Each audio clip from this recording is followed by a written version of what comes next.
हरे कृष्णा कृष्ण कृष्ण हरे हरे, हरे राम राम राम हरे हरे। 9वें श्लोक से, जिसमें कि बता रहे हैं यद भाव भावित तदेव मनुजास तथैव संप्राप्य रूप महिमा सनयान भूषा सूक्तैर्मेव निगम प्रतितै स्तुवन्ति गोविंदमादि पुरुषम तमहम भजामि। यद भाव भावित तदेव, यद माने जिनके, भाव भाव में भावित होकर के, धिया माने बुद्धि, मनुजास तथैव मनुष्यगण, संप्राप्य रूप महिमा सनयान भूषा, संप्राप्य माने प्राप्त होकर के, रूप महिमा, महिमा धाम, आसन, यान, भूषा इत्यादि जिनको प्राप्त कर लेते। अर्थात कहने का मतलब क्या है, यद भाव भावित तदेव, जो साधक भक्त लोग हैं, शुद्ध भक्त जो हैं भगवान के परिकर, वो सब समय भगवान के धाम में ही वास करते हैं। किंतु अब यहाँ साधक भक्तों के लिए बता रहे हैं कि जिनके भाव से विभावित होकर के, अर्थात अपने अपने भाव के अनुसार जो साधक भक्त हैं वो भजन करेंगे, भजन करते करते फिर उनकी कृपा से ही अपने अपने भाव के अनुसार ही जब भाव अवस्था आती है तो फिर वो अपने रूप, धाम, आसन, यान, वस्त्र, भूषण आदि को प्राप्त कर लेते हैं। कहने का मतलब क्या है, श्री रूप गोस्वामी ने भक्ति रसामृत सिंधु में भक्ति के स्टेजेज बताई। आदौ श्रद्धा तथा साधु संगो अथ भजन क्रिया ततो अनर्थ निवृत्ति स्यात् ततो निष्ठा रुचि तथा अथासक्ति ततो भावस् तथा प्रेमाभ्युदंचति साधका नाम अयम प्रेम्णः प्रादुर्भावे भवेत् कर। सबसे पहले श्रद्धा होगी, गुरु जी का चरण आश्रय ग्रहण करेंगे, उसके बाद में साधु संग करेंगे, फिर भजन क्रिया प्रारंभ होगी गुरु पद आश्रय करने के बाद में। उसके बाद में भजन क्रिया करते करते फिर निष्ठा में प्रवेश आएगा, जब अधिकतर अनर्थ दूर हो जाएंगे। निष्ठा के बाद में फिर रुचि आएगी नाम में, कथा में, कीर्तन में। उसके बाद में आसक्ति की अवस्था आएगी, और आसक्ति की अवस्था के बाद में फिर भाव प्रकाशित होता है। ये जो भाव है, इसमें जीव का स्वरूप, मैं कौन हूं, कृष्ण के साथ में मेरा संबंध क्या है। अभी तक हम लोग बस आरोप कर रहे हैं मैं कृष्ण का दास हूं, किसी को पता नहीं है मैं कृष्ण का दास हूं। क्या दास हूं, कौन सी सेवा है, कुछ भी पता नहीं है। केवल बुद्धिपूर्वक बोल रहे हैं हम कृष्ण के दास हैं, और आत्मधर्म में प्रतिष्ठित भी नहीं है, शारीरिक धर्म में प्रतिष्ठित हैं, आत्मधर्म में प्रतिष्ठित होने की चेष्टा कर रहे हैं। लेकिन जब भाव अवस्था आएगी तो हमारा जो जीवात्मा का स्वरूप है, जो कि प्रकट के समय से ही निश्चित था, वो जीवात्मा का स्वरूप प्रकट हो जाएगा, और उस समय मुझे वास्तव में पता चलेगा कि मैं कृष्ण का कौन सा दास हूं। अर्थात शांत, दास्य, सख्य, वात्सल्य, मधुर, ये 5 प्रकार के रस होते हैं। उन 5 प्रकार के रसों में से मेरा कृष्ण के साथ में किस रस में संबंध है। इसलिए अभी जो हम सेवा कर रहे हैं वो सेवा नहीं है। जब ये संबंध ज्ञान हो जाता है, उस समय जो सेवा की जाती है वो वास्तव में सेवा होती है।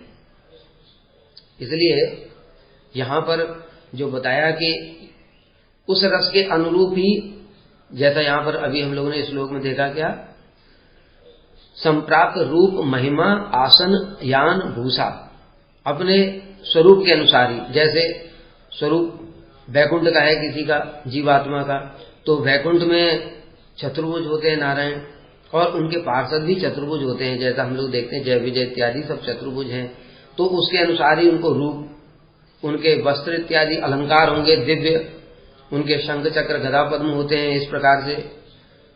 तो यान, आसन, भूषा, भूषण, वेशभूषा इत्यादि जो भगवान के अवतार हैं, उन अवतारों के अनुरूप ही हमको भी वेशभूषा प्राप्त होगी।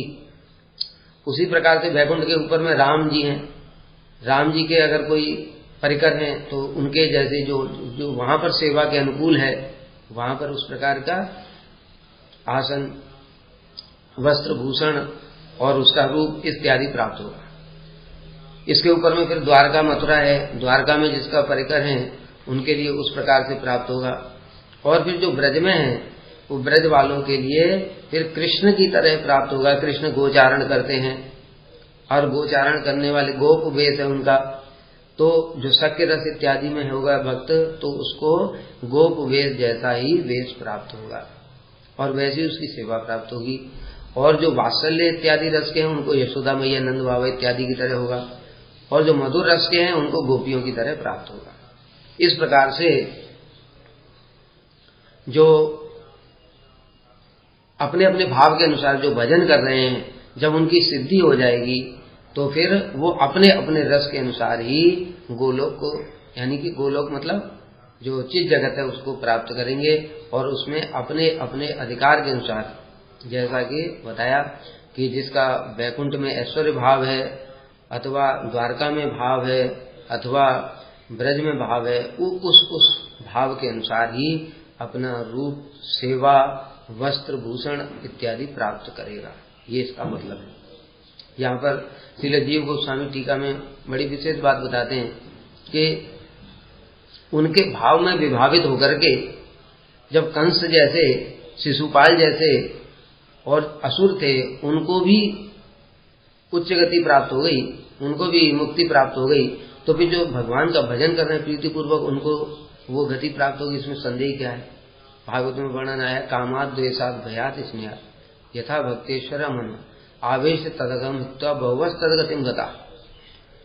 कामात काम से, द्वेष से, भय से, स्नेह से, आवेश कृष्ण में मन को आविष्ट करके बहुत से लोगों ने उनकी ही गति को प्राप्त कर लिया। फिर उसमें फिर अगले श्लोक में बताया, गोप्या कामाद भयात कंसो द्वेषा चेदा देव नृपा। तो गोप्या जो गोपियां थी उन्होंने काम, यहाँ पर काम का मतलब प्रेम है, प्रेम के द्वारा उनका मन कृष्ण में आविष्ट हो जाता था, इसलिए उन्होंने कृष्ण को प्राप्त कर लिया। भयात कंसो, कंस का तो असुर था और कृष्ण से भयभीत रहता था, जहां भी देखता था कृष्ण आ गया, कृष्ण आ गया, कृष्ण आ गया, इस प्रकार से डरता था। तो उसने भय से ही उस गति को प्राप्त कर लिया। भयात द्वेषात, द्वेष से शिशुपाल, दंतवक्र इत्यादि कृष्ण से द्वेष करते थे, जरासंध इत्यादि, और सब समय उनको अपशब्द बोला करते थे, लेकिन मन कृष्ण में आविष्ट हो गया उस द्वेष के कारण ही, इसलिए इन्होंने भी कृष्ण की गति को प्राप्त कर लिया। और इसने इस प्रकार से जो ब्रजवासी इत्यादि हैं उन्होंने इसने से ऐसे करके बता रहे हैं कि आवेश के द्वारा कृष्ण में अगर मन लगा दिया जाए तो वह उस गति को प्राप्त कर लेता है। वो द्वेष और भय से भी जब सत्य है तो जो भक्ति पूर्वक भगवान का भजन कर रहे हैं उनको वो भाव प्राप्त होगा, इसमें संदेह ही क्या होता है।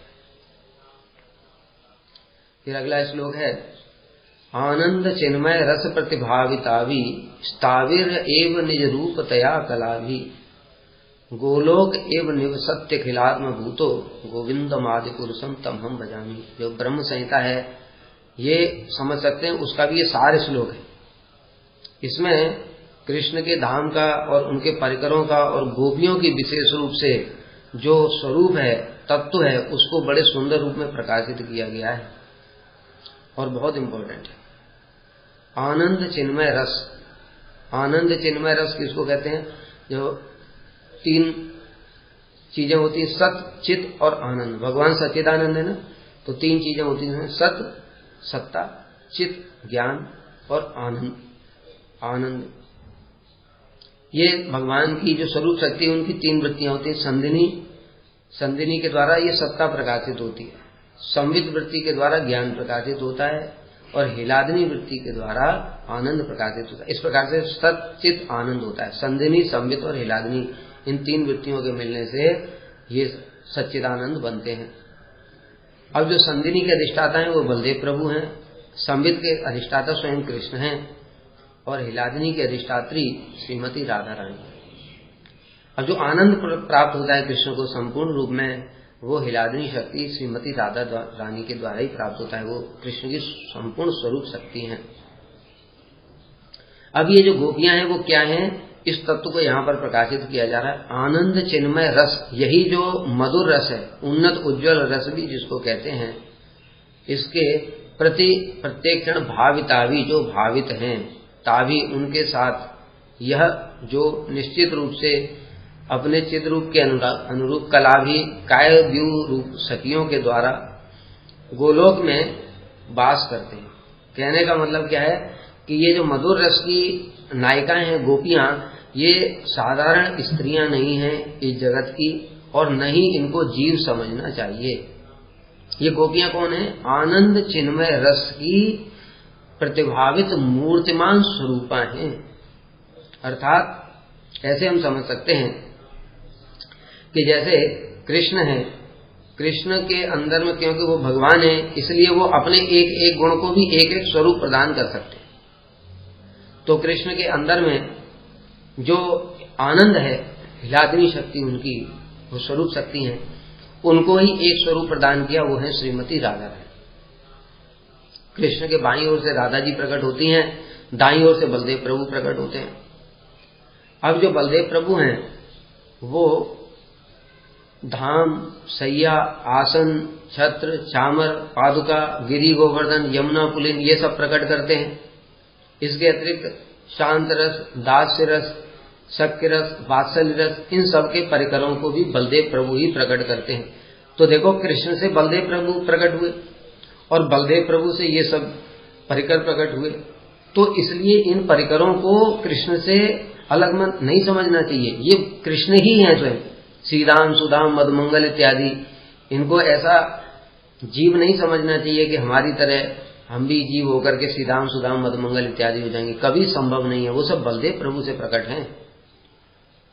और दूसरी ओर से राधा जी प्रकट हुई बाईं ओर से, वो जो कि उनके आनंद है हृदय में, जो राधा कृष्ण प्रणय विकृति हिलादनी शक्ति अस्मात् एकात्मानो भी भुवि पुरा देह भेदम गतौ। राधा जी कृष्ण की प्रणय विकृति, प्रेम का जो हृदय में विकार है, प्रेम यानी कृष्ण के हृदय में ऐसा समझ सकते हैं जो प्रेम है। अब कृष्ण के हृदय में कितना प्रेम होगा? हमारे जैसे जो तुच्छ जीव हैं उनके अंदर ही इतना प्रेम होता है सबके प्रति। तो कृष्ण जो सबके मूल हैं, सारे जीव उनसे प्रकट हुए हैं, उनके हृदय में कितना विशाल प्रेम होगा। उस प्रेम की मूर्तिमान स्वरूपा है श्रीमती राधा रानी। राधा कृष्ण प्रणय विकृति हिलादनी शक्ति है वो। अस्मात् एकात्मानो भी, एक होने पर भी कृष्ण ने सोचा कि मैं लीला विलास करूं। अब लीला कैसे करेंगे? जो कोई दूसरा होना चाहिए ना लीला करने के लिए, तभी तो लीला करेंगे। तो कृष्ण ही स्वयं अपने प्रेम को एक स्वरूप प्रदान किया, अर्थात कृष्ण ही स्वयं राधा जी बन गए। इस प्रकार से इसको समझ सकते हैं। अपनी जड़ बुद्धि के द्वारा इसको और तरीके से समझना असंभव है। इसलिए उनमें स्त्री पुरुष का भेद करना यह अपराध हो जाता है, क्योंकि वो स्त्री और पुरुष नहीं है। कृष्ण स्वयं भगवान है और उनकी स्वरूप शक्ति है, वही श्रीमती राधा रानी है। तो इस प्रकार से राधा जी प्रकट हुई। अब राधा जी ने फिर, अभी राधा जी अकेले भी लीला करने के लिए उनको भी उपकरण चाहिए, अर्थात सखियां चाहिए, मंजरियां चाहिए अनेक प्रकार की। इसलिए राधा जी ने पुनः विस्तार किया और पुनः विस्तार करके एक एक उनके जो भाव हैं वो एक एक गोपी के रूप में प्रकट हुए। जैसे हम देखते हैं ललिता, विशाखा, इंदुलेखा, चंपकलता, तुंग विद्या, चित्रा देवी, रंग देवी, सुदेवी इत्यादि, ये अष्ट प्रधान सखियां हैं। और इसके अलावा विपक्ष भी है, चंद्रावली इत्यादि हैं। और उसमें 360 प्रकार की नायिकाएं श्री रूप गोस्वामी ने उज्ज्वल नीलमणि में वर्णन किया है। लेकिन उतना ही नहीं समझना चाहिए, ये अनंत विस्तार है। कृष्ण को रसास्वादन कराने के लिए राधा जी इतना प्रकाश करती हैं, उनकी कायवी स्वरूपा हैं, जो इस प्रकार से उनका विस्तार होता है। और फिर वो सब विस्तार होकर के फिर वो गोलोक में कृष्ण इन सब के साथ में ही लीला करते हैं। इस प्रकार से इसको समझना चाहिए। अब यहां पर एक बड़ी विशेष बात है, ये तो तत्व हो गया। अब यहां पर श्री जीव गोस्वामी एक टीका में कहते हैं, निज रूप तया कला भी, जो गोपियां हैं उनकी कायवी स्वरूपा हैं और विषय स्वयं कृष्ण है, आश्रय गोपियां हैं। वे कृष्ण गोलोकपति हैं, उस रस की प्रतिभावित आश्रय यानी आनंद चिन्मय रस की आश्रय हैं गोपियां, और कृष्ण विषय हैं तो कृष्ण भोग करते हैं, उनके साथ में नित्य लीला करते हैं। निज रूपतया कहने का मतलब क्या है? अपने रूप के अनुसार ही, अर्थात कृष्ण ने पहले राधा जी को प्रकट किया, फिर राधा जी ने अपने रूप के अनुसार ही, अर्थात उनके एक एक भाव को, जैसे उनकी नृत्य कला है, गीत कला है, वाद्य कला है, नाट्य कला है, और अनेक अनंत प्रकार की जो उनके अंदर में कलाएं हैं, उन सब कलाओं को एक एक मूर्तिमान स्वरूप प्रकट करके एक एक गोपी का स्वरूप दे दिया। ये निज रूपतया कला भी इस प्रकार से राधा जी ने विस्तार किया। और इस प्रकार से कृष्ण सब समय गोलोक में अपनी गोपियों के साथ में लीला विलास करते हैं। और फिर कभी कभी जगत के जीवों पर कृपा करने के लिए वो भी इस जगत में अवतरित भी होते हैं। जो हम लोग देखते हैं कि आज से लगभग 5000 साल पहले कृष्ण इस जगत में अवतरित हुए, तब वही ललिता, विशाखा, राधा जी, चंद्रावली इत्यादि समस्त सखियां भी वहां पर प्रकट हुई। अब एक यहाँ पर सबसे बड़ा समझने वाला सिद्धांत है, वो ये है कि जो गोपियों के तत्व को समझ नहीं पाते, स्वकीय और परकीय वाले चीज को, इसमें एक बड़ा सुंदर रूप में यहाँ पर श्री जीव गोस्वामी ने बताया है। और श्री गुरुदेव ने, श्री विश्वनाथ चक्रवर्ती ठाकुर ने, श्री रूप गोस्वामी ने, इन सब ने भी इसमें टीका लिखी है। इसलिए बताया ये हमारे लिए सबसे महत्वपूर्ण श्लोक है। इसमें तत्व क्या है कि देखो, जो गोपियां हैं गोलोक में, राधा कृष्ण से राधा जी प्रकट हुई और राधा जी से ही गोपियां प्रकट हुई। तो जो गोपियां हैं इस दृष्टिकोण से तो कृष्ण से सब अभिन्न है। तो अभिन्न है तो फिर उनके अंदर जो इस जगत में देखा जाता है कि जो लोग घृणित भाव से देखते हैं कि उनका तो कृष्ण से विवाह ही नहीं हुआ। अरे विवाह क्या नहीं हुआ, उनसे विवाह क्या करें, वो तो कृष्ण ही हैं। इस बात को समझते ही नहीं। गोपियां हैं कौन? राधा कृष्ण प्रणय विकृति, राधा जी कृष्ण के ही प्रेम की विकार स्वरूप है। कृष्ण ही तो राधा जी के रूप में प्रकट हैं। और फिर राधा जी ने अपने अपने एक एक गुण को, एक एक निज रूप तया कला भी, अपने अपने एक एक गुण को ही उन्होंने एक एक स्वरूप प्रदान कर दिया। तो ये सब कृष्ण से अभिन्न हुए कि नहीं? इसलिए इस दृष्टिकोण से श्री जीव गोस्वामी ने बताया कि जो गोपियां हैं वो कृष्ण की स्वकीया हैं, इसलिए उनको विवाह इत्यादि करने की आवश्यकता ही नहीं। अब इस बात को ही लोग समझ नहीं पाते। स्वकीया वाले और परकीय वाले दोनों भी नहीं समझ पाते। अरे हमारे गुरुवर्ग ने, रूप गोस्वामी ने परकीयवाद को स्थापना की और जीव गोस्वामी ने स्वकीयवाद की स्थापना कर दी। कहते हैं कि ये अचिंत भेदाभेद है। जैसे हम लोग सुनते हैं कि जीव का कृष्ण के साथ में नित्य भेद और नित्य अभेद दोनों एक साथ विराजमान है और बुद्धि से अचिंत्य है। कैसे कि देखो, जीव चिन्मय है, कृष्ण भी चिन्मय है। कृष्ण के अंदर स्वतंत्रता है, जीव के अंदर भी स्वतंत्रता है। इस दृष्टिकोण से कृष्ण और जीव में भेद नहीं है। दूसरी ओर कृष्ण संपूर्ण स्वतंत्र है, लेकिन जीव भगवत परतंत्र स्वतंत्र है। कृष्ण मायापति है, लेकिन जीव मायाबद्ध होने के लिए योग्य है। इस दृष्टिकोण से अभेद है, भेद है। तो भेद और अभेद दोनों एक साथ ही विराजमान है। हमारी जो बुद्धि है, जड़ है, वो या तो भेद को स्वीकार करती है, जैसे दो पुरुषों में बताया। अगर कोई कहे या तो इनमें भेद है या अभेद है, दोनों एक साथ कैसे हो जाएगा? क्योंकि हमारी बुद्धि भगवान ने बनाई जड़, वो जड़ बुद्धि इतना ही एक्सेप्ट कर सकती है कि या तो भेद को स्वीकार करेगी या अभेद को। वो अचिंत भेदाभेद एक साथ स्वीकार करने में समर्थ नहीं है। लेकिन जो चित जगत है उसमें ऐसी अनेक सारी चीजें अचिंत्य हैं और भेद और अभेद एक साथ ही होता है। जैसे कृष्ण भी हैं, एक साथ वो सर्वत्र व्याप्त भी हैं। सर्वत्र जब व्याप्त हैं तो उनका एक स्वरूप नहीं हो सकता, क्योंकि जिसका एक फिक्स स्वरूप है वो गिलास के अंदर कैसे आएगा, फिर बोतल के अंदर कैसे आएगा, छोटे परमाणु के अंदर कैसे आएगा और बड़े ब्रह्मांड में कैसे आएगा? उसके लिए तो फिक्स स्वरूप नहीं होना चाहिए। तो कृष्ण का एक फिक्स स्वरूप भी है किशोर, और दूसरी ओर वो सब सारे ब्रह्मांडों में भी हैं और ब्रह्मांड उनके अंदर भी हैं, वो परमाणु में भी हैं। अब बताओ ये बुद्धि से कैसे समझ में आ सकता है? क्योंकि हमारी बुद्धि इस प्रकार की है ही नहीं। ये अचिंत्य भेदाभेद इसको बोलते हैं। इसी प्रकार से जो गोलोक है उसमें स्वकीया और परकीया एक साथ वर्तमान है, अचिंत्य भेदाभेद। अर्थात स्वकीया तो इस दृष्टिकोण से, तत्व के दृष्टिकोण से हो गया कि जो गोपियां हैं वो कृष्ण की ही सब प्रेम की विकार स्वरूपा हैं और आनंद चिन्मय रस की मूर्तियां हैं। इस प्रकार से स्वकीय हो गया। परकीय कैसे हो गया? किंतु उनका भाव जो है कृष्ण के प्रति वो ये होता है कि कृष्ण हमारे प्रियतम हैं, वो पति नहीं, क्योंकि वो रस आस्वादन के लिए जरूरी है। अगर ऐसा नहीं होगा, स्वकीय हो गया, तो उसमें फिर ऐश्वर्य भाव आ जाता है। जैसे हमारे परम गुरुदेव कहा करते थे, एक बार गुरुजी ने प्रश्न किया परम गुरुदेव से कि आप कहते हैं जो रुक्मिणी सत्यभामा इत्यादि हैं वे तो दासियां हैं, लेकिन ये तो मधुर रस की हैं, नायिका हैं। तो परम गुरुदेव ने कहा गुरुजी से कि अभी तुम नए हो, अभी इन सब बातों को नहीं समझोगे। देखो क्या होता है कि जब पति का भाव होता है तो पत्नी अपने आप को सेविका समझती है। रुक्मिणी सत्यभामा इत्यादि अपने आप को सेविका मानती हैं। उनका कृष्ण के प्रति ऐश्वर्य भाव है। अगर कृष्ण थोड़ा सा मजाक कर दें रुक्मिणी देवी से कि अरे तुमने मुझसे विवाह क्यों कर लिया, वो शिशुपाल से विवाह कर लेती, वो तो जरासंध का पुत्र था, पूरे भारत का सम्राट था। तो इतना सुनने के साथ ही साथ रुक्मिणी देवी मूर्छित होकर के गिर पड़ी कि कहीं प्रभु मुझे छोड़ तो नहीं देंगे। इस प्रकार से उनके अंदर ऐश्वर्य भाव संभ्रम बुद्धि आ गई और वो मूर्छित हो गई। तो ये अगर यही बात अगर कृष्ण गोपियों से बोलते तो गोपियां उनको 4 बातें सुना देती। क्यों? क्योंकि उनका ऐसा भाव नहीं कि हमारे पति हैं, मैं इनकी सेविका हूं, मैं इनकी दासी हूं।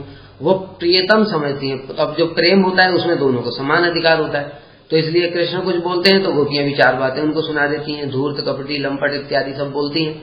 लेकिन क्या रुक्मिणी और सत्यभामा इत्यादि ये सब बोल सकती हैं? ये उनके लिए कभी भी संभव ही नहीं, सोचना भी।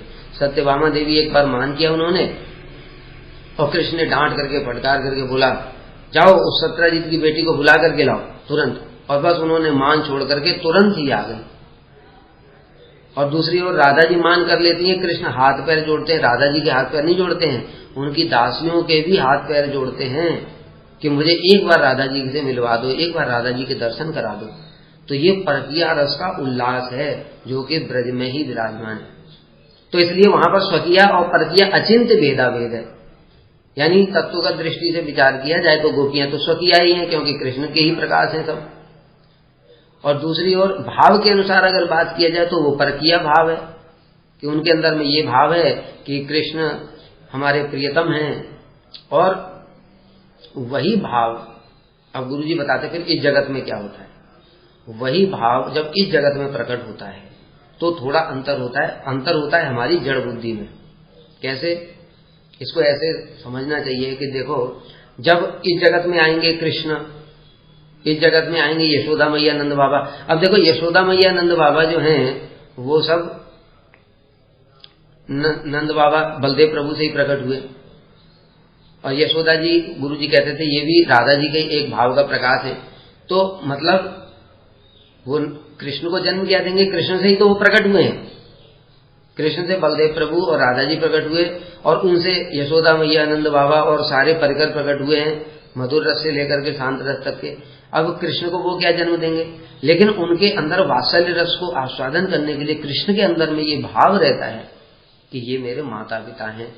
और नंद बाबा, यशोदा मैया के अंदर भी ये भाव रहता है कि ये हमारे पुत्र हैं, इनका मेरे पुत्र मतलब मेरे गर्भ से इनका जन्म हुआ, ऐसा भाव मात्र होता है।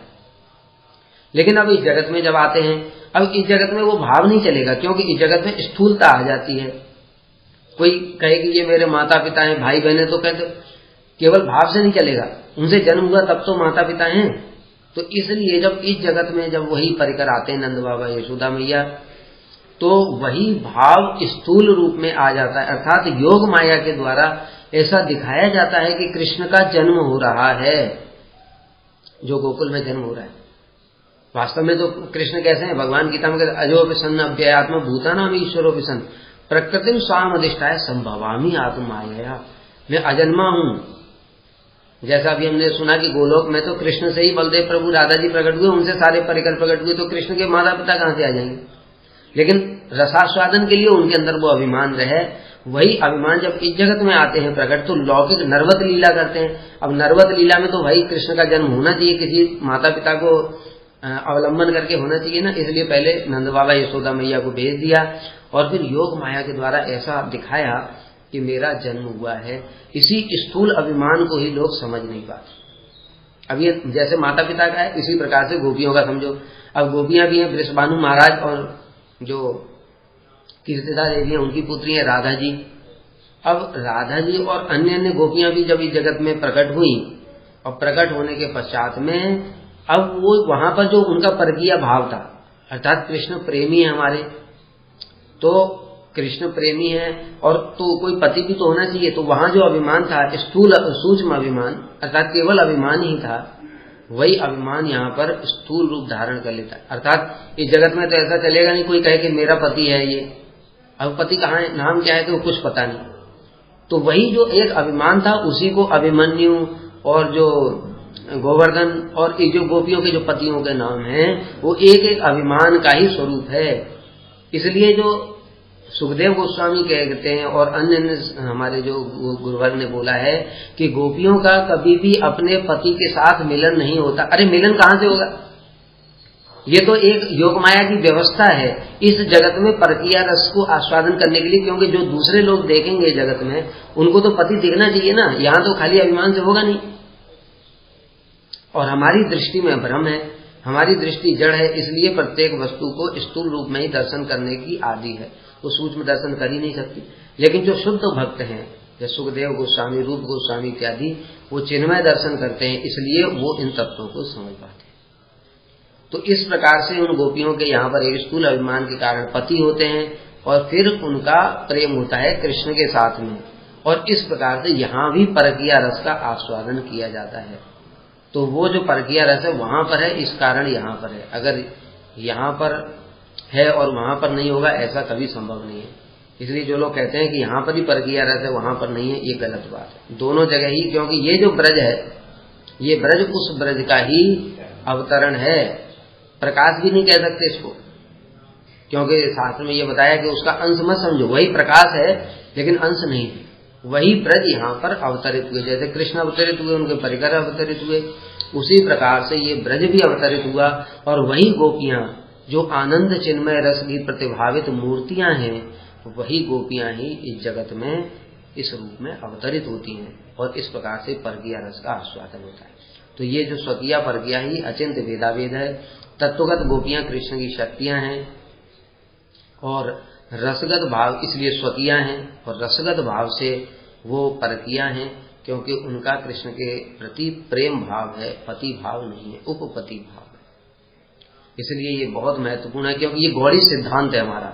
क्योंकि हम लोग परकीय रस को पालन करते हैं, मानते हैं, तो लोग बहुत सारे ये जीव गोस्वामी का उदाहरण देकर के कि जीव गोस्वामी तो गोपियों को स्वकीय बताया है, तो इसलिए परकीय कहाँ हुआ। तो इसका गुरुजी ने, रूप गोस्वामी पाद जी ने, श्री विश्वनाथ चक्रवर्ती ठाकुर इत्यादि आचार्यों ने इस प्रकार सामंजस्य किया। प्रेमांजन छुरित भक्ति विलोचनेन संतः सदैव हृदयेषु विलोकयन्ति यह श्याम सुंदरम अचिंत्य गुण स्वरूपम गोविंदम आदि पुरुषम तम हम भजम।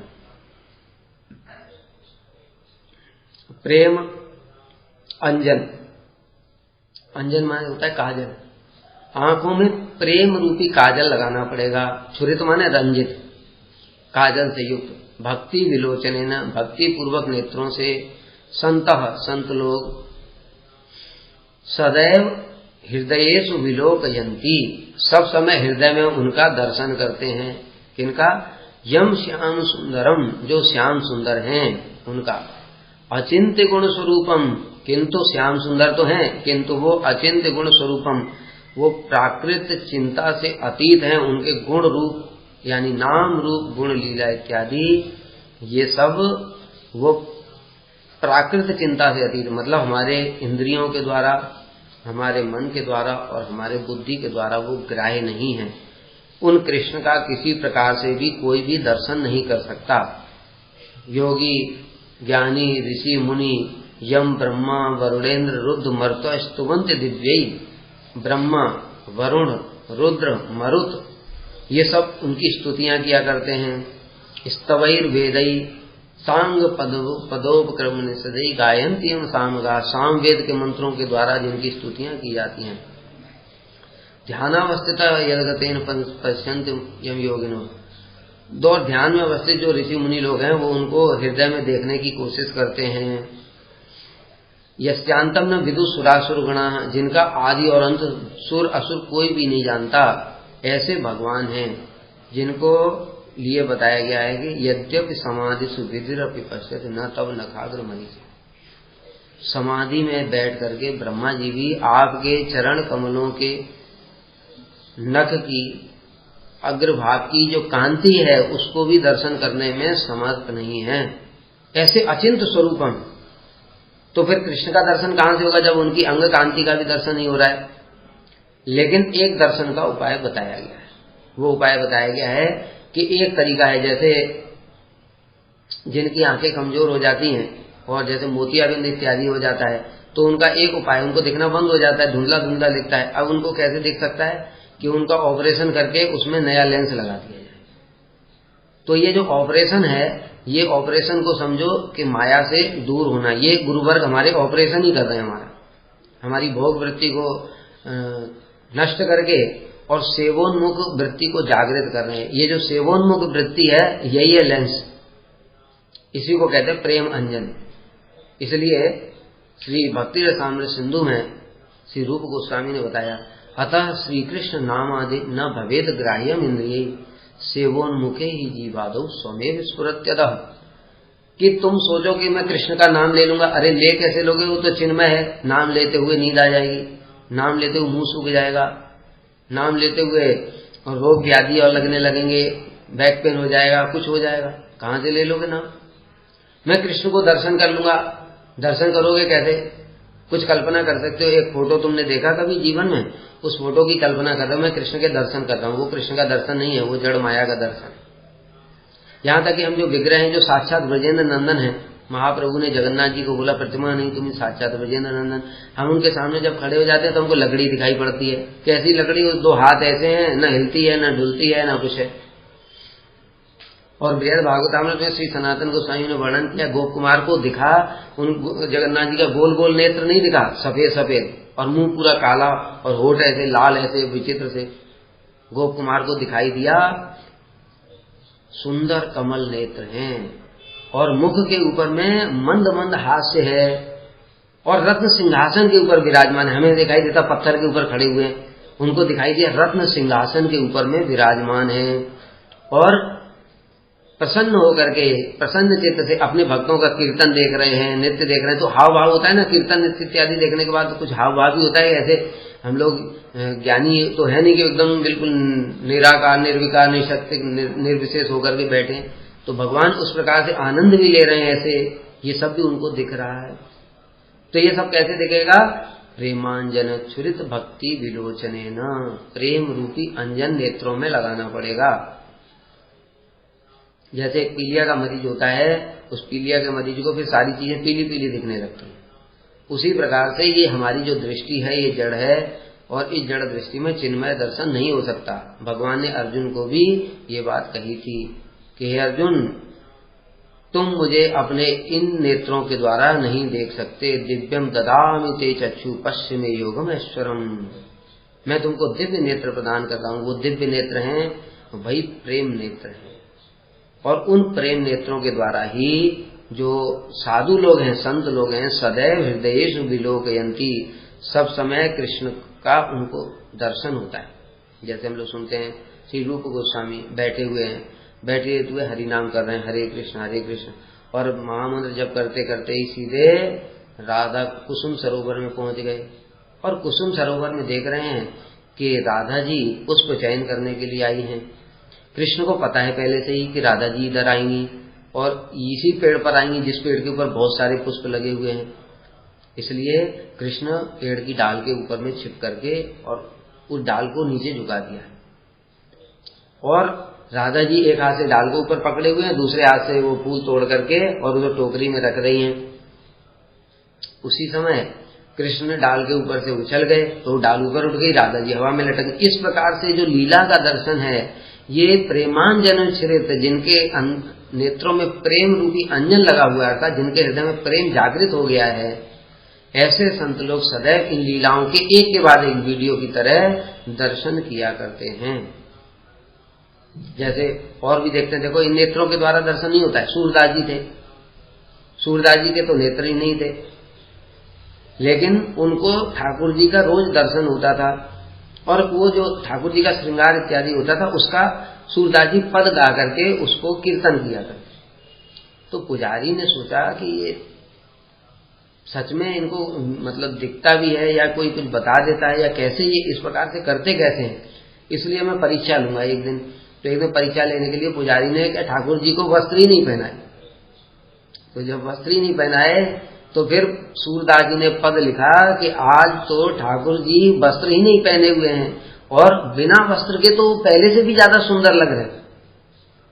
तो इस प्रकार से जो प्रेम रूपी अंजन के द्वारा भक्त लोग भाव भक्तों के द्वारा, भाव नेत्रों के द्वारा, चिन्मय शरीर के नेत्रों के द्वारा वो ठाकुर जी के दर्शन करते। इसी प्रकार से बिलमंगल ठाकुर जी का भी हम लोग सुनते हैं कि वैश्या में आसक्ति हो गई और वो वैश्या ने उनको बड़ा बुरा वाला बोल दिया कि अरे तुम्हारी जैसी आसक्ति मेरे हाड़ मांस के शरीर में है, ऐसी आसक्ति अगर भगवान में होती तो तुमको भगवान मिल जाते। बस छोड़ करके चल दिए। मार्ग में फिर एक स्त्री में आसक्ति हो गई तो उसी से उन्होंने वो उसकी जो हेयर पिन लिया और उससे आंखों में अपने चुबा लिया, जिससे कि उनके नेत्र नष्ट हो गए, दृष्टि शक्ति, जागतिक दृष्टि शक्ति नष्ट हो गई, अब अंधे हो गए। किंतु ब्रज में पहुंचे और ब्रज में पहुंच करके उन्होंने कृष्ण की सारी लीलाओं के दर्शन किए और सिर्फ दर्शन ही नहीं किए, उन्होंने कृष्ण कर्णामृत नामक ग्रंथ लिखा जिसको कृष्ण भी कान लगा लगा करके सुनते। कृष्ण के कानों के लिए जो अमृत स्वरूप है, ऐसा कैसे हुआ? क्योंकि उनको दिव्य दृष्टि प्रेम रूपी अंजन के द्वारा उनको हृदय में ही वो सारी लीलाओं के दर्शन हुए। तो कृष्ण के दर्शन का यही तरीका है और कोई तरीका नहीं है। बाकी किसी भी दृष्टि से जो साइंटिस्ट बना रहे हैं इतने बड़े बड़े टेलीस्कोप, चाहे कुछ भी कोई स्कोप बना लो, माइक्रोस्कोप से लेकर टेलीस्कोप तक, लेकिन जड़ दर्शन ही होगा। कृष्ण का दर्शन करना है तो वही श्रद्धा, साधु संग, भजन क्रिया, अनर्थ निवृत्ति, निष्ठा, रुचि, आसक्ति, भाव, प्रेम, इस अवस्था में ही कृष्ण का दर्शन होगा।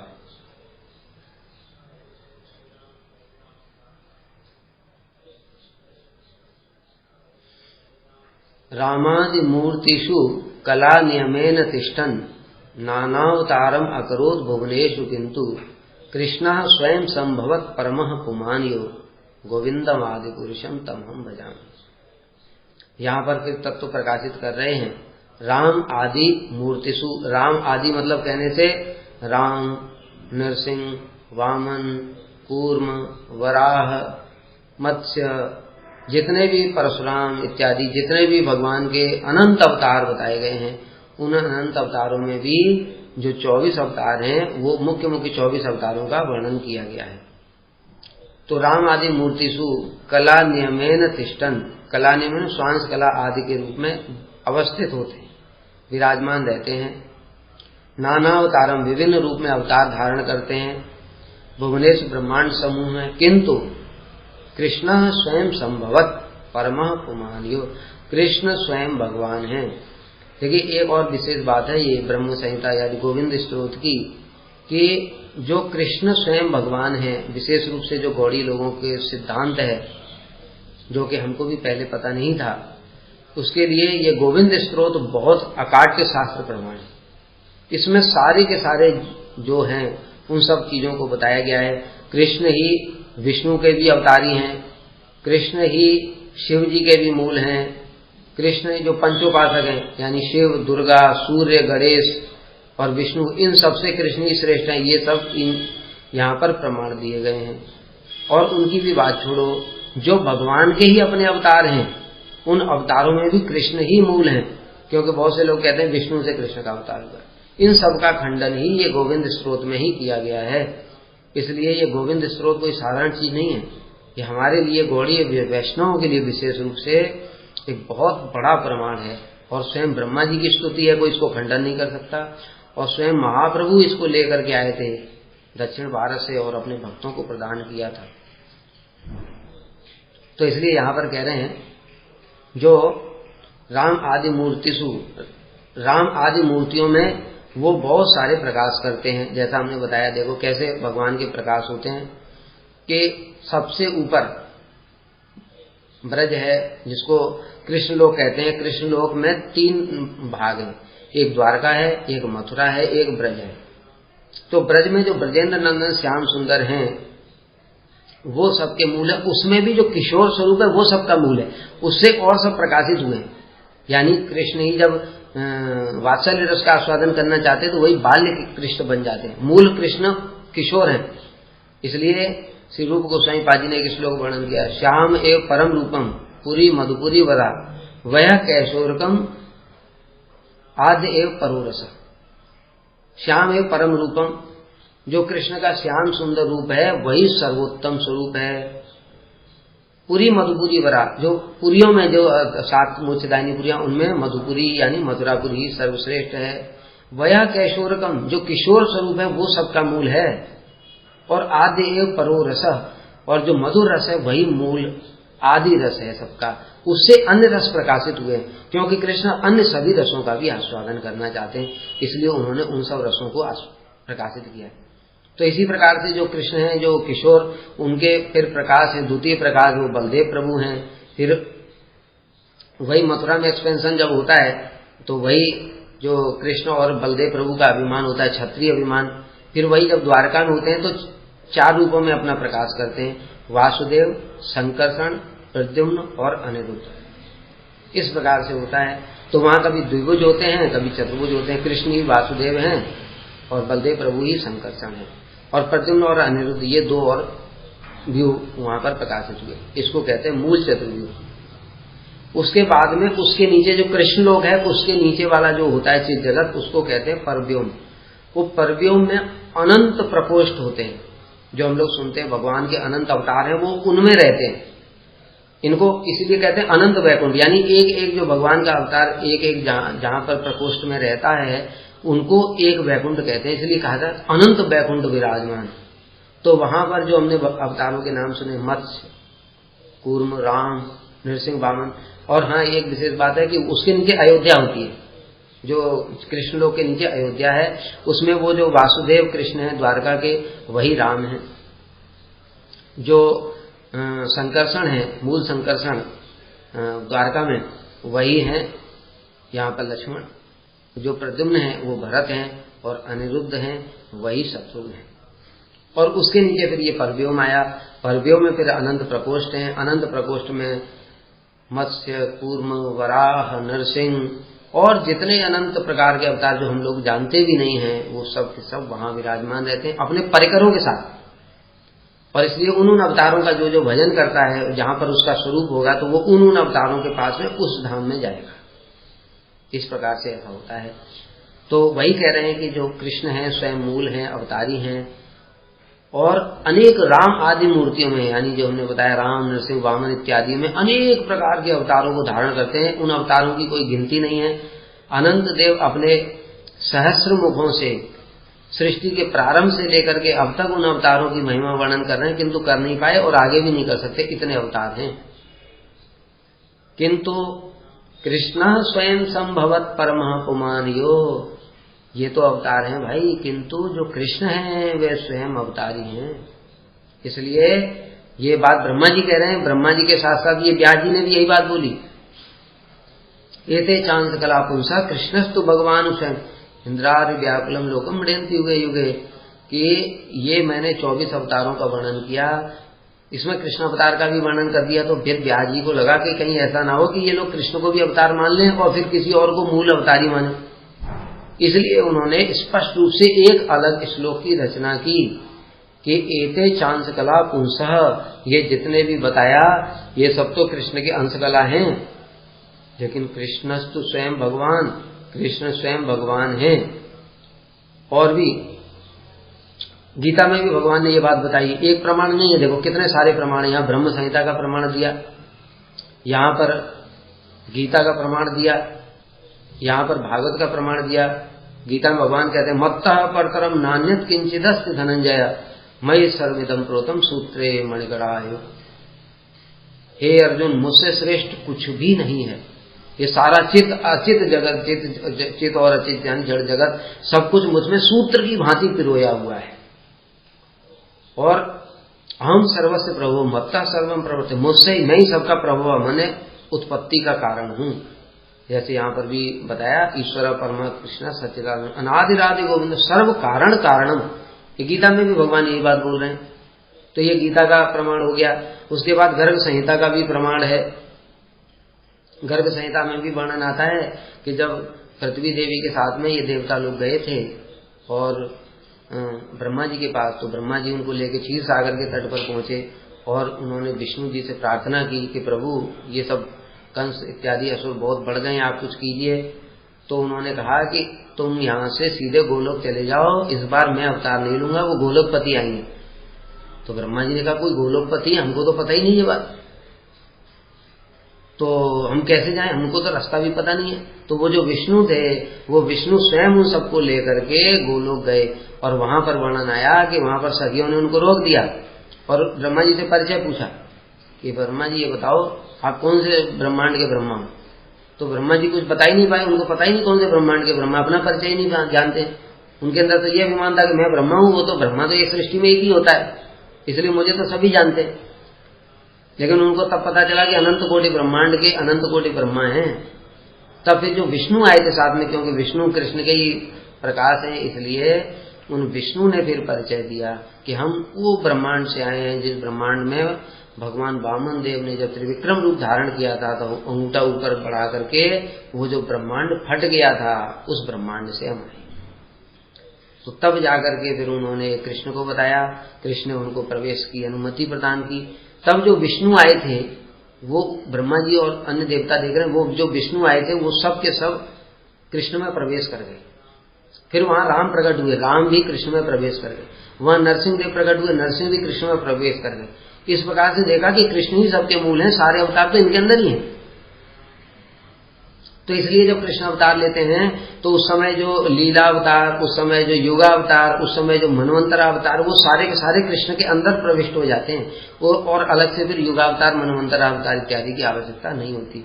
इस प्रकार से कृष्ण ही सबके मूल हैं। और भी स्कंद पुराण में भी ये वर्णन है कि जो कृष्ण है, जो स्वयं भगवान है, वो 7वें मनवंतर के 28वें चतुर्युग के द्वापर के अंत में स्वयं कृष्ण है, जो भगवान है सबके मूल, वो अवतार लेते हैं। इस प्रकार से इस श्लोक की व्याख्या है।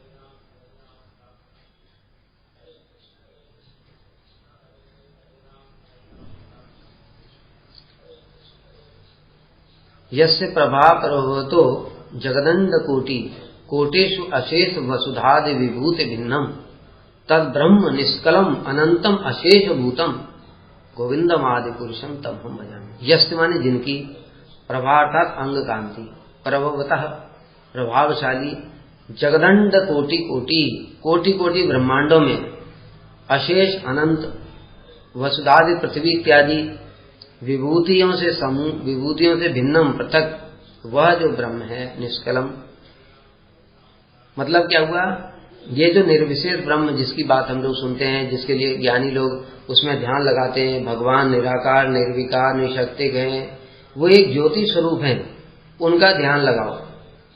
इस प्रकार से जो बातें कहते हैं, अरे भाई जब ज्योति है तो उसका ध्यान कहाँ से लगाओगे।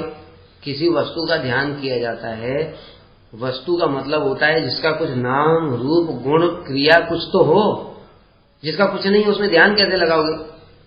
इसलिए उद्धव जी जब गोपियों के पास में गए थे, उनको ज्ञान का उपदेश देने लगे, गोपियों तुम ये निराकार ब्रह्म में ध्यान लगाओ। तो गोपियों ने कहा रूप रेख रंग जात जुगत बिन निरालंब कित धावे।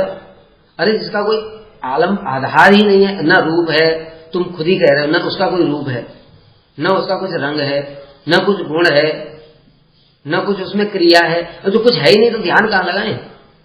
तो कैसी मूर्खता वाली बात है। देखो फिर भी कहते ध्यान लगाओ। तो इसलिए ध्यान उसी वस्तु का हो सकता है जिसका कुछ रूप रंग गुण क्रिया, किसी चीज में तो किसी चीज में ही ध्यान लगाएंगे ना, जो कुछ है ही नहीं तो ध्यान कहां से लगाएं। और कोई कहे हवा में ध्यान लगाओ तो कहां पे ध्यान लगाएंगे। तो इसी प्रकार से जो निर्विशेष ब्रह्म बताया गया है, करोड़ों करोड़ों पृथ्वी आदि विभूतियों से पृथक होकर के जो अशेष तत्व के रूप में प्रकल्प, यानी कि जो निर्विशेष ब्रह्म की अवस्थिति कहाँ है। देखो इसको समझना पड़ेगा कि यहाँ से जो 14 लोगों का ब्रह्मांड है, 14 लोगों का ब्रह्मांड जहाँ पर खत्म हो जाता है, उसके बाद में फिर 8 आवरण आते हैं, जो हम लोग पढ़ते हैं तत्व भूमि राव अनल वायु खम आकाश, ये 5 तत्व हो गए। मन बुद्धि अहंकार, ये 3 तत्व हो गए। इन 8 तत्वों का एक आवरण होता है। इन आवरण के पश्चात भी फिर जल ही जल होता है, उसको कहते हैं कारण जल। तो कारण समुद्र होता है। तो कारण समुद्र में कारणोदकशाही विष्णु वास करते हैं। और उसके पश्चात में और चित्त जगत से पहले एक दिव्य ज्योति होती है। वो ज्योति करोड़ों सूर्य के समान तेजमय होती है। इसी को ये भगवान समझते हैं, लेकिन ये नहीं जानते ये भगवान नहीं है, ये केवल मात्र भगवान की अंग कांति है। तो ज्ञानी लोग उसका ही ध्यान करते हैं और कहते हैं ब्रह्म ज्योति स्वरूप है। और कृष्ण के तो ज्योति नहीं है, वो ये सोचते हैं, लेकिन उनको ये पता नहीं है कि कृष्ण की ये ज्योति ही वो ब्रह्म है। इसलिए वो जो ब्रह्म है वो कृष्ण से अलग है, कृष्ण की अंग कांति है, कृष्ण का गुण है। जैसे कोई व्यक्ति है, उसका एक गुण होता है, वह सत्यवादी है, वह दयालु है, वह क्षमाशील है, ये सब गुण है। उसी प्रकार से कृष्ण का एक गुण है, उनके शरीर से अंग कांति निकलती है। अरे हमको भगवान दर्शन देने के लिए उस अंग कांति को संवरण करते हैं, नहीं तो हमको दर्शन ही नहीं होगा। शास्त्र में वर्णन आया है कि कौस्तुभमणि कृष्ण के हृदय में वक्षस्थल में चमक रही है। तो कहते हैं वो कौस्तुभमणि कृष्ण के वक्षस्थल में क्या चमकेगी? अगर कृष्ण अपने तेज को प्रकाशित कर दें तो कौस्तुभमणि दिखाई नहीं देगी, लेकिन उन्होंने अपने तेज को संवरण कर रखा है, इसलिए वो दिखाई दे रही। इसी प्रकार से अलंकार भी, भगवान के तेज इतना अधिक है कि वो अलंकार इत्यादि दिखाई ही नहीं देंगे, लेकिन वो अलंकार दिखाई इसलिए दे रहे हैं कि कृष्ण ने उसको संवरण कर रखा अपने तेज। तो इसी प्रकार से ये जो अंग कांति है भगवान की, वो चित्त जगत से बाहर की ओर निकलती है। तो चित्त जगत जहाँ खत्म हो जाता है उसके बाहर में उस स्थान को कहते हैं ब्रह्म ज्योति, ब्रह्म लोक।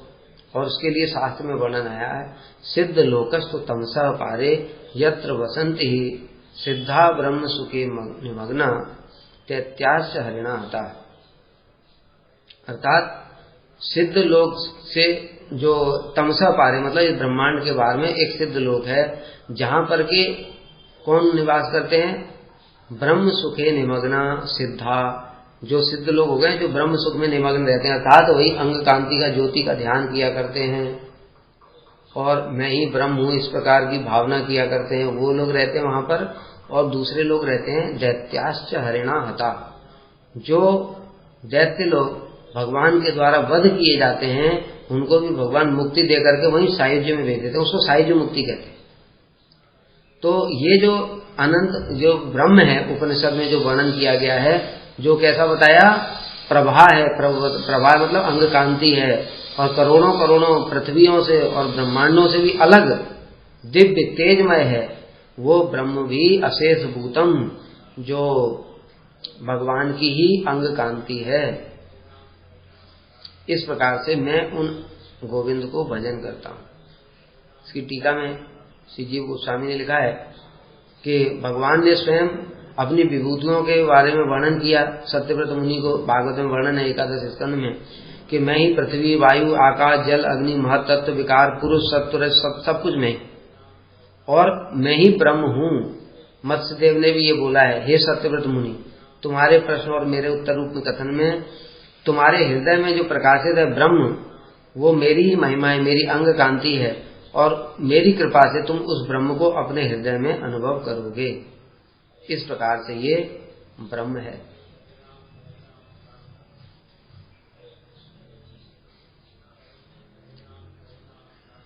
अगला श्लोक कह रहे हैं, माया ही यस्य जगदंड सतान सूते त्रैगुण तद विषय वेद विताय माना सत्वावलंबी पर सत्व विशुद्ध सत्वम गोविंदम आदि पुरुषम तम हम भजामि।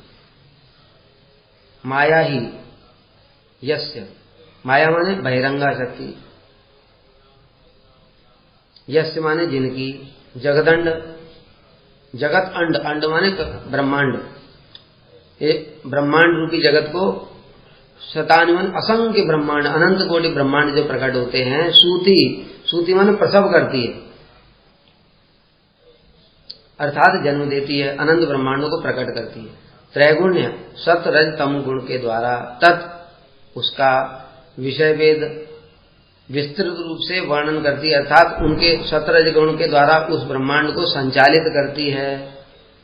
पर सत्व, किंतु जो परम सत्व है, विशुद्ध सत्व है, वो कृष्ण गोविंद जो है वो विशुद्ध सत्व हैं।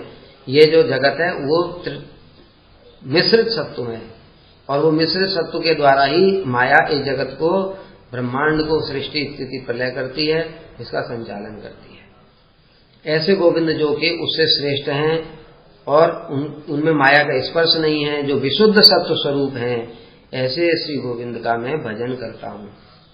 ऐसे हम लोग समझते हैं ये कैसे कार्य होता है कि जो माया है कौन है, पहले इसको समझना चाहिए। भगवान की एक स्वरूप शक्ति है। भगवान की तीन इच्छा हुई कि मेरा एक चित जगत हो, जड़ जगत हो और जीव जगत हो। तो भगवान की इच्छा को जानकर ही एक स्वरूप शक्ति ने अपने से तीन क्रिया शक्तियों को प्रकाशित किया। स्वरूप शक्ति की पूर्ण अंश है चित शक्ति, पूर्ण स्वरूप शक्ति ही चित शक्ति है। इसलिए चित शक्ति से चित जगत प्रकट हुआ, क्योंकि स्वरूप शक्ति पूर्ण है, चित शक्ति भी पूर्ण है, इसलिए उससे जो जीव प्रकट होते वो भी पूर्ण है। स्वरूप शक्ति का अंश है जीव शक्ति, तो अंश है जीव शक्ति, फिर उससे जीव प्रकट हुए वो भी अंश है। तो हम लोग जो प्रकट हुए वो कण है, वो जीव शक्ति के अंश है। और तीसरा जो जड़ जगत प्रकट हो, तो स्वरूप शक्ति की छाया है माया, और ये माया जड़ है, तो माया जड़ होने के कारण भी चिन्मय वस्तु को स्पर्श नहीं कर सकती। इसलिए ये जो जड़ माया है इसकी अवस्थिति बताई गई है, जहां पर के जो विरजा नदी है, विरजा नदी के इस साइड में रहती है, वो विरजा नदी का जो जल है वो कारण जल भगवान कारणोदकशाही विष्णु का पसीना है, इसलिए उस चिन्मय जल को भी यह स्पर्श नहीं कर सकते। अब जब भगवान महाविष्णु की जब इच्छा होती कारणोदकशाही विष्णु की, तो वो इस माया के प्रति ईक्षण करते हैं। असल में ईक्षण तो करते हैं वो अपनी शक्ति रमा देवी के प्रति, लेकिन उस ईक्षण का आवास माया के साथ में मिलता है। तो वो जो ईक्षण माने दृष्टिपात होता है, दृष्टिपात, उस दृष्टिपात के द्वारा ही भगवान का ईक्षण चिन्मय है, भगवान की प्रत्येक वस्तु चिन्मय है, भगवान जो देखते हैं वो भी चिन्मय है, ये हम समझ नहीं सकते। तो उस देखने मात्र से ही जो माया है वो सक्रिय हो जाती, उसके पहले माया निष्क्रिय थी। अब जो माया जैसी सक्रिय होती है तो इसके अंदर में विक्षोभ उत्पन्न होता है। जब विक्षोभ उत्पन्न होता है तब इससे गुण प्रकट होते हैं। ये जो प्रकृति के हम लोग जो देखते हैं ना तत्व, उससे पहला तत्व उत्पन्न होता है महत तत्व, फिर महत तत्व में विकार होता है, महत तत्व में विकार होने पर अहंकार प्रकट होता है, अहंकार में विकार होता है, फिर सात्विक अहंकार, राजसिक अहंकार, तामसिक अहंकार, तीन प्रकार के अहंकार प्रकट होते हैं। सात्विक अहंकार से मन और इंद्रियों के देवता प्रकट होते हैं। राजसिक अहंकार से 5 ज्ञानेन्द्रियां, चक्षु कर्ण नासिका जीवा त्वचा, और 5 कर्मेंद्रियां वाक पाणी पाद पायु उपस्थ, ये प्रकट होती हैं। तामसिक अहंकार से 5 महाभूत और 5 तन्मात्रा प्रकट होते हैं। 5 महाभूत आकाश, वायु, अग्नि और जल, और उसके बाद में पृथ्वी, और इनका एक एक जो गुण है शब्द स्पर्श रूप रसगंध, इस प्रकार से 10 तत्व टोटल मिलाकर के 24 तत्व माया से प्रकट होते हैं। इन्हीं 24 तत्वों से ही ये ब्रह्मांड सारा चल रहा है, और हमारा शरीर में भी ये 24 तत्व विराजमान है। 5 ज्ञानेन्द्रियां, 5 कर्मेंद्रियां, 5 महाभूत, 5 तन्मात्रा, मन बुद्धि अहंकार और चित्त, ये जो 20 तत्व हैं ये स्थूल हैं, और सूक्ष्म तत्व हैं मन बुद्धि अहंकार और चित्त, ये 4 सूक्ष्म तत्व हैं। तो इन तत्वों के द्वारा ही सब कुछ बना हुआ है। ये ब्रह्मांड किस प्रकार से माया रचना करती है, इन तत्वों को मिला करके फिर माया अनंत ब्रह्मांड प्रकट कर देती है। और फिर ब्रह्मा जी का नंबर आता है। ब्रह्मा जी जो सृष्टि करते हैं इन तत्वों को मिला करके शरीर बनाते हैं। वो देवताओं के शरीर, मनुष्यों के शरीर, पशु पक्षी कीट पतंग स्थावर जंगम, ये सब फिर शरीर बनाते हैं इस प्रकार से। और फिर भगवान उसमें आत्मा को प्रवेश कराते हैं, अपने अपने कर्मों के अनुसार फल भोग करती है। इस प्रकार से ये माया कह रहे हैं, जो माया है वो इस प्रकार से अनंत कोटि ब्रह्मांडों को प्रसव देती है। प्रसव माने जन्म देती है, उससे उत्पन्न होते हैं। और रजोगुण के द्वारा ब्रह्मांड प्रकट होता है, सतोगुण के द्वारा मेंटेन होता है, और तमोगुण के द्वारा ब्रह्मांड नष्ट हो जाता है।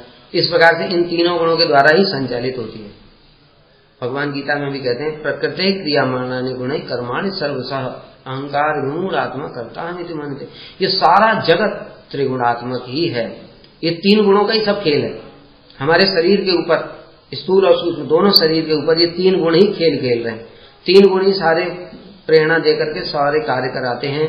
किंतु अहंकार से विमूढ़ आत्मा, आत्मा में अहंकार है क्या, मैं ये शरीर हूं, बस इसी अभिमान के कारण वह कर्ता अहम इति मन्यते, तो मैंने ये कर दिया, मैंने पैसा कमा लिया, मैंने दान दे दिया, मैंने पाप कर दिया, मैंने चोरी कर ली, ये सब अहंकार से विमूढ़ आत्मा अपने आप को कर्ता मान लेता है। कर्ता मानने के कारण ही कर्म में लिप्त हो जाता है।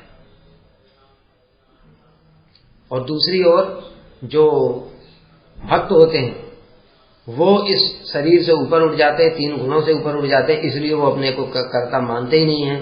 वो देख रहे हैं सब कुछ कि प्रकृति के तीन गुण ही सब कुछ करने वाले हैं, इसलिए वो उसमें अवस्थित होकर के कर्तापन के अभिमान को त्याग देते हैं। जैसे ही कर्तापन का अभिमान छोड़ देते हैं वो कर्म से बाहर आ जाते हैं। किंतु ये बोलना इतना आसान है, करना बहुत बहुत मुश्किल है। जब तक हम आत्मधर्म में प्रतिष्ठित नहीं होंगे तब तक कितना भी बुद्धि से सोचते रहो कि मैंने कर्तापन नहीं हूं, मैं कर्ता नहीं हूं, लेकिन तब भी कर्तापन का अभिमान रहता है और उसका फल भी भोगना पड़ता है।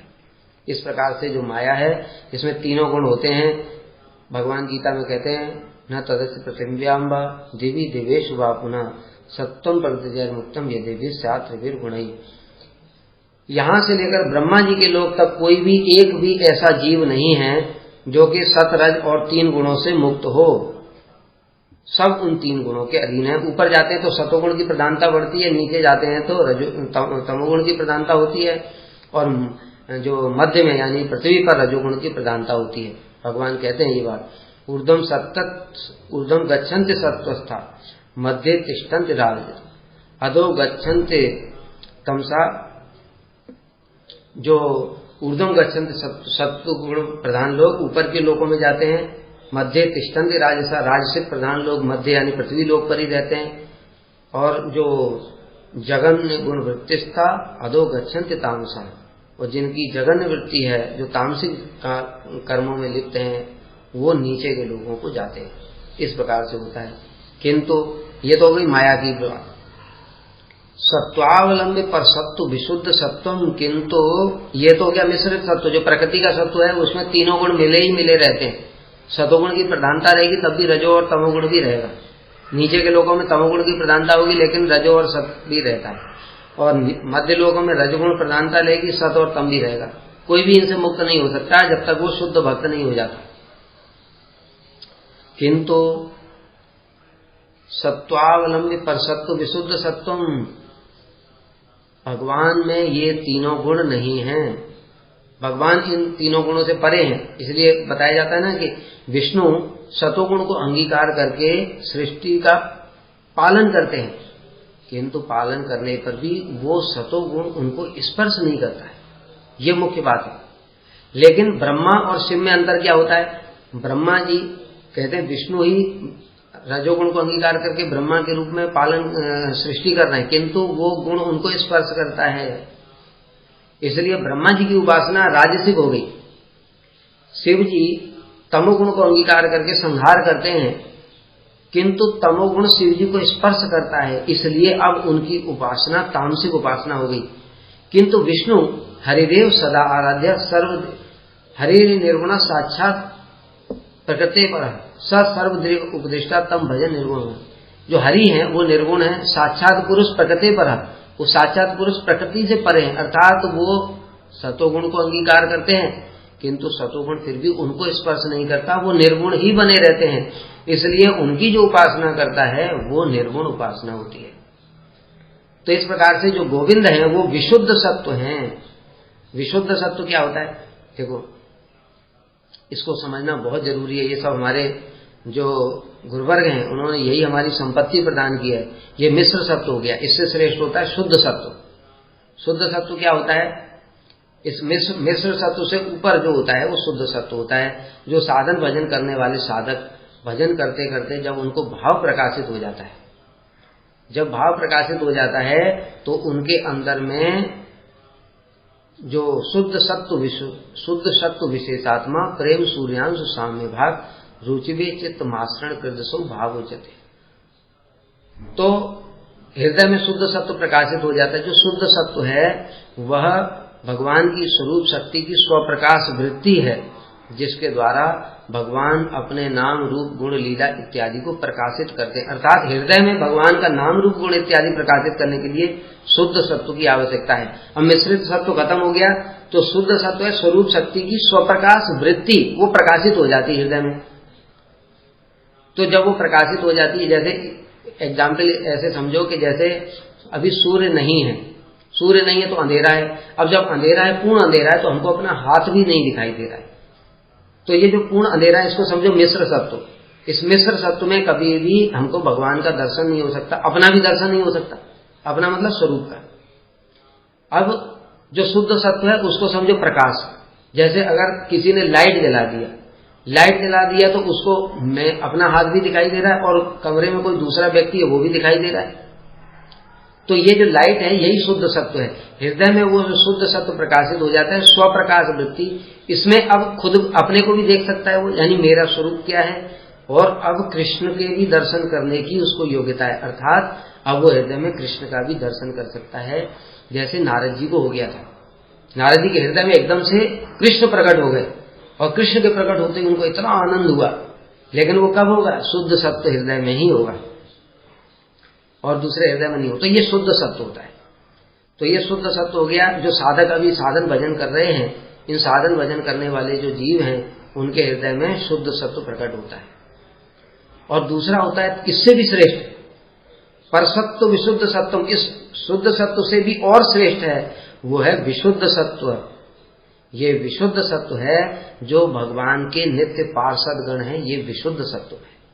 जैसे अभी हमने बताया था कि कृष्ण हैं, कृष्ण से प्रकट हुए बलदेव प्रभु, और बलदेव प्रभु से फिर नंद बाबा प्रकट हुए, श्रीदाम सुदाम मधुमंगल प्रकट हुए, गाय बछड़े प्रकट हुए, गिरि गोवर्धन यमुना पुलिन प्रकट हुए, ये सब प्रकट हुए।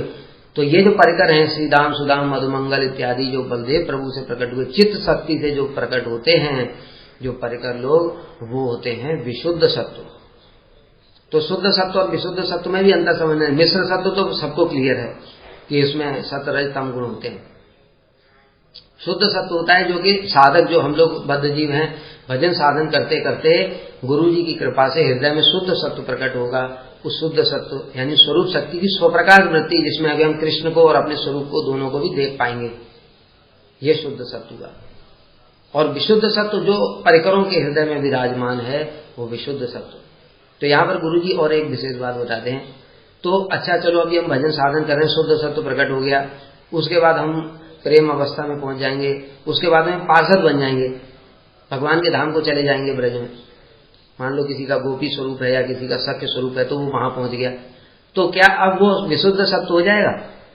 तो गुरु जी कहते हैं नहीं, वो विशुद्ध सत्व अभी भी नहीं होगा, क्योंकि वो चित्त शक्ति से प्रकाशित नहीं हुआ था। लेकिन विशेष बात क्या है कि जो विशुद्ध सत्व के परिकर हैं, वो जो सेवा कर रहे हैं, क्योंकि उसको भी चित्त शक्ति का बल मिल गया है, इसलिए उन परिकरों के अनुगत्य में वो भी उन परिकरों जैसी सेवा करने की योग्यता प्राप्त कर लेता है। तो वहां पर सेवा के दृष्टिकोण से कोई अंतर नहीं होता है, लेकिन अंतर क्या होता है कि जो विशुद्ध सत्व में परिकर हैं, उनके अनुगत्य में ही ये सेवा करेगा, अर्थात स्वतंत्र रूप में उनके ऊपर में जाकर के सेवा नहीं कर सकता। ये अंतर है। तो इसलिए जो गोविंद हैं वो विशुद्ध सत्व, उनके माता पिता सब विशुद्ध सत्व में होते हैं। इसलिए तो यहाँ पर वर्णन आया है कि जो भगवान के जो माता पिता हैं वो सब विशुद्ध सत्व में है, और विशुद्ध सत्व में ही कृष्ण प्रकाशित होते हैं। तो जो एक प्रश्न पूछते हैं लोग कि जब देवकी जी तो कृष्ण की नित्य माता हैं, तो उनके गर्भ में फिर 6 जो बद्ध जीव हैं वो कैसे आ गए? जो मरीचि के 6 पुत्र थे, जिनको ब्रह्मा जी ने शाप दे दिया था कि जाओ तुम असुर योनि में जन्म लोगे। तो उसमें श्री विश्वनाथ चक्रवर्ती ठाकुर लिखते हैं कि ये भगवत इच्छा से हुआ, भगवत इच्छा से योग माया ने उनके घर में ला करके स्थापित किया, अन्यथा कोई भी जीव विशुद्ध सत्व में प्रवेश नहीं कर सकता, क्योंकि कृष्ण वहां पर प्रकाशित होते। इस प्रकार से ये 14वां श्लोक हो गया। आनंद चिन्मय रसात्मतया मनसु यह प्राणिनाम प्रतिफलन स्मरताम उपेत्य लीलाय तेन भुवनान जयत अजस्रम गोविंदम आदि पुरुषम तम हम भजामि। आनंद चिन्मय, आनंद चिन्मय अभी बताया था हमने, उज्ज्वल रस, उन्नत उज्ज्वल रस। आत्मतया मनसु, आत्मतया माने विभावित, मनसु शुद्ध हृदय में, यह माने जो प्राणी नाम प्राणियों के प्रतिफलन कुछ अंश में प्रतिफलित होते हैं। स्मरताम, स्मर माने कंदर्प, कामदेव, उपेते प्रकट करते हैं, लीलायतेन अपने लीला विलास के द्वारा, भुवनानी भुवनों को, जयते अजस्रम निरंतर जययुक्त हो रहे हैं, ऐसे गोविंद को मैं भजन करता हूं। अर्थात आनंद चिन्मय रस, अभी हम लोगों ने बताया था ये श्रृंगार रस है, मधुर रस भी इसको बोलते हैं, और गोपी भाव से इसका जो भजन किया जाता है वही आनंद चिन्मय रस है, मधुर रस जिसको बोलते हैं। उन्नत उज्ज्वल श्रृंगार रस में यह स्मरताम उपेत्य, जो स्मरण करता है, अर्थात मधुर रस से जो कृष्ण का स्मरण करता है, ऐसे प्राणियों के प्राणिनाम प्रतिफलन, ऐसे प्राणियों के हृदय में वो साक्षात स्मर अर्थात कामदेव के रूप में प्रकाशित हो जाते हैं और अपनी उन लीलाओं चेष्टाओं के द्वारा निरंतर त्रिभुवन को जय करते हैं। कहने का मतलब क्या है, इसको समझना पड़ेगा कि सभी के सामने कृष्ण का सौंदर्य एक जैसा प्रकट नहीं होता है।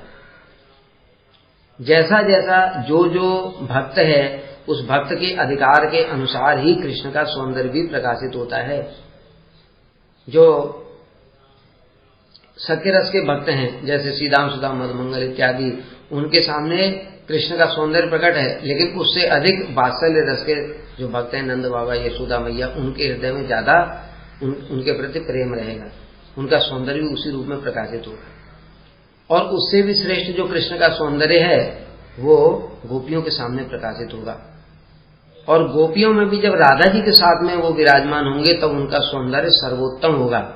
ये श्री बृहद भागवतामृतम में श्री सनातन गोस्वामी पाजी ने बड़े सुंदर रूप से विस्तार में बताया है कि कृष्ण जब एक बार नव वृंदावन में थे, गोपियों के विरह में मूर्छित होकर के गिर पड़े और मूर्छा टूट ही नहीं रही थी, तो फिर ब्रह्मा जी ने एक प्लान बनाया। उन्होंने द्वारका में ही एक नव वृंदावन जैसा बनवा लिया, विश्वकर्मा को बुला करके उसमें यशोदा जी की मूर्ति, नंद बाबा की मूर्ति और गोपियों की मूर्ति, राधा जी की मूर्ति, ललिता विशाखा, सबकी मूर्तियां, सखाओं की, गायों की, सबकी मूर्तियां बनवा दी। जो क्योंकि विश्वकर्मा बना रहे तो साक्षात जैसी ही प्रतीत हो रही थी।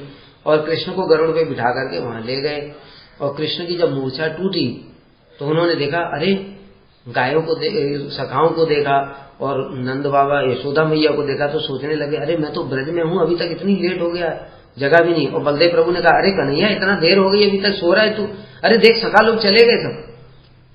तो कृष्ण उठे और एकदम से तुरंत कहे मैया को तो प्रणाम किया और प्रणाम करके कह रहे हैं, मैया, उनके हाथ में मक्खन था, कहते मक्खन मक्खन मक्खन बाद में खाऊंगा, मैं आज बहुत लेट हो गया हूँ, अभी मुझे जल्दी जाना है तो इसलिए मैं अभी जा रहा हूँ। ऐसे करके बड़ी जल्दी वहां से उठ करके निकले। तो जो कृष्ण की रानियां थी, रुक्मिणी, सत्यभामा इत्यादि, और वहां कंस की मां पद्मा भी थी, वो सब छुप करके देख रहे थे। तो जो कृष्ण का ये गोप वेश उन्होंने देखा, ऐसा स्वरूप तो कभी द्वारका में देखा ही नहीं। तो इससे बिल्कुल स्पष्ट प्रमाणित हो जाता है कि ये जो स्वरूप है द्वारका वाला, ये ऐश्वर्य भाव युक्त है और इसमें इतना सौंदर्य नहीं है जैसा ब्रज में सौंदर्य, वो भी गोप वेश में ही। फिर जब कृष्ण थोड़ा आगे बढ़े और आगे बढ़ करके जब राधा जी के पास में पहुंचे, तब उनका जो सौंदर्य था वो इतना अधिक बढ़ गया कि वो जो कंस की मां थी पद्मा, वो बुढ़िया, उसके हृदय में भी काम जागृत हो गया। और वो पद्मा कृष्ण को आलिंगन करने के लिए बड़ी तेजी से दौड़ी, तो जैसे तैसे सत्यभामा और इन रुक्मिणी इत्यादि ने उसको हाथ पकड़ करके रोका, वो तो रुकी नहीं रही थी। मतलब इतने वृद्धावस्था में भी कृष्ण का इतना अधिक सौंदर्य देख करके उसके हृदय में काम जागृत हो गया। ऐसा जो स्वरूप है वो केवल राधा जी के साथ ही प्रकाशित होता है। तो इसलिए ये बात भी हमारी बुद्धि से अचिंत्य है कि एक ही व्यक्ति का स्वरूप अलग अलग कैसे हो रहा है, ये हम समझ नहीं सकते। इस जगत में थोड़ा थोड़ा अनुमान लगा सकते हैं, जैसे कोई एक बालक होता है, अपनी माँ की गोद में है, उसका सौंदर्य होता है, लेकिन वही जब किशोर हो जाता है और अपनी पत्नी के साथ में होता है तो उसका सौंदर्य बड़ा और बढ़ता हुआ लगता है। लेकिन ये जड़ उदाहरण है, इसके द्वारा हम कृष्ण के सौंदर्य को नहीं समझ सकते। उनका सौंदर्य तो असीम है, राधा जी का प्रेम बढ़ता है, कृष्ण का सौंदर्य बढ़ता है। यद्यपि राधा जी का प्रेम पराकाष्ठा है, उससे श्रेष्ठ कुछ भी नहीं है, लेकिन चित्त जगत ऐसा ही है कि वो प्रेम बढ़ता चला जाता है और इधर कृष्ण का सौंदर्य भी बढ़ता चला जाता है। दोनों में होड़ा होड़ी होती है और उसकी कोई सीमा नहीं होती। तो इस प्रकार से जो उन्नत उज्ज्वल रस के भक्त हैं, जो कृष्ण का स्मरण करते हैं इस भाव में, तो उनके हृदय में कृष्ण वो कंदर्प रूप में अर्थात साक्षात मनमथ मनमथ, जैसा कि गोपियों के लिए हम लोगों ने सुनते हैं कि जब कृष्ण रास कर रहे थे, रास करते करते अंतर्धान हो गए और अंतर्धान होने के पश्चात में गोपी गीत गाया, गोपियों ने गीत गाया। उसके पश्चात में कृष्ण वहां पर प्रकट हुए और जब प्रकट हुए तो फिर वह वर्णन आया है, इति गोप्यः प्रगायन्त पलप्यन्तश्च चित्रधा रुरुदु सुस्वरम राजन कृष्ण दर्शन लालसा तासाम आविर्भूत शौरी स्मय मान मुखाम्बुज पीताम्बर धर सृग्वी साक्षात मनमथ मनमथ। तो कृष्ण एक अपराधी की भांति लज्जित होकर के, अपराधी का मतलब क्या होता है, हाथ जोड़ करके आता है, मुझसे गलती हो गई, और क्या होता है, सिर झुकाया हुआ रहता है और गले में दुपट्टा गलवस्त्र है, दीनता का प्रतीक। इस प्रकार से एक अपराधी की भांति उनके बीच में प्रकट हो गए, किंतु इस समय जो उनका सौंदर्य था वो साक्षात मनमथ मनमथ था। इस प्रकार से जो उनका ब्रजवासियों के अनुगत्य में जो मधुर रस से सेवा प्राप्त करने के लिए भजन करता है, उसके हृदय में वो इसी रूप में प्रकट होते हैं और उसमें लीलाओं को भी प्रकाशित करते हैं, अर्थात उसके हृदय में मधुर लीलाएं, जो रास लीला इत्यादि है, वो सब भी वो प्रकाशित कर देते हैं, प्रकट कर देते हैं और इस प्रकार अपनी लीलाओं के द्वारा त्रिभुवन को जय करते हैं।